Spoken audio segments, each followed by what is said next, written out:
প্রকাশের জন্য বিনীতভাবে অনুরোধ জানাচ্ছি।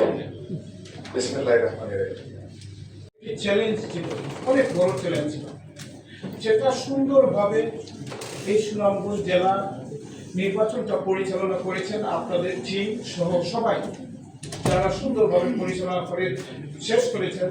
তার জন্য আপনাদেরকে আমি আজকে এই হাউসের পক্ষ থেকে কোর্টালির মাধ্যমে ধন্যবাদ জানাতে চাই। কারণ এটা একটা চ্যালেঞ্জ ছিল, চ্যালেঞ্জটা আপনারা সুন্দরভাবে এটা গুছিয়ে করেছেন। আর সুনামগঞ্জের মানুষ, একটা সুনামগঞ্জ জেলার একটা সুনাম আছে, এই সুনামটা বাংলাদেশ জাতীয়তাবাদী দল সুনামগঞ্জ জেলা সকল নেতৃবৃন্দ এই সুনাম ধরে রাখার জন্য আমরা পরিকর। আমরা কিন্তু এটা ধরে রাখার জন্য আমরা যা যা করণীয়, বাংলাদেশ জাতীয়তাবাদী দলের চেয়ারম্যান, নবনির্বাচিত প্রধানমন্ত্রী তারেক রহমানের নেতৃত্বে আমরা ঐক্যবদ্ধভাবে কাজ করেছি এবং নির্বাচন যাতে অবাধ, সুষ্ঠু হয় এবং সুন্দর সুশৃঙ্খলভাবে নির্বাচন আমরা আমাদের সাধারণ ভোটাররা উপস্থিত হয়ে ভোট দিতে পারে, এর জন্য আমরা কাজ করেছি। এই নির্বাচনের কাজের সাথে যারা সম্পৃক্ত ছিলেন তাদেরকে ধন্যবাদ, এবং যারা আজকে এই হাউসে দাঁড়িয়ে বসে, আমি সুনামগঞ্জের প্রত্যেক জনগণ, সাধারণ জনগণ যারা ভোটে অংশগ্রহণ করেছেন, যারা ভোটে আমাদেরকে ভোট দিয়েছেন, যারা ভোট দেন নাই তাদের সবাইকে, ভোটে অংশগ্রহণ করেছেন যারা, তাদেরকে ধন্যবাদ জানাতে চাই।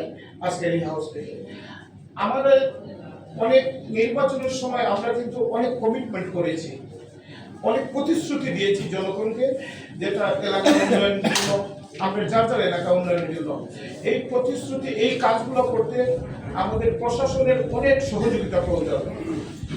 আমাদের বিএনপি সরকার তারেক রহমানের নেতৃত্বে, এই নতুন প্রধানমন্ত্রীর নেতৃত্বে আমরা নতুন বাংলাদেশ, সবার আগে যে বাংলাদেশ আমরা চাই, সবার আগে বাংলাদেশের সাথে সাথে সবার আগে সুনামগঞ্জ, এবং আমরা সবার আগে আমার নিজ নিজ সাধারণ জনগণের ভোটে নির্বাচিত আমরা হয়েছি।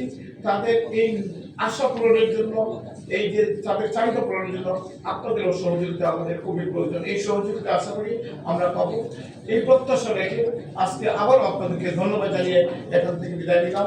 আপনাদের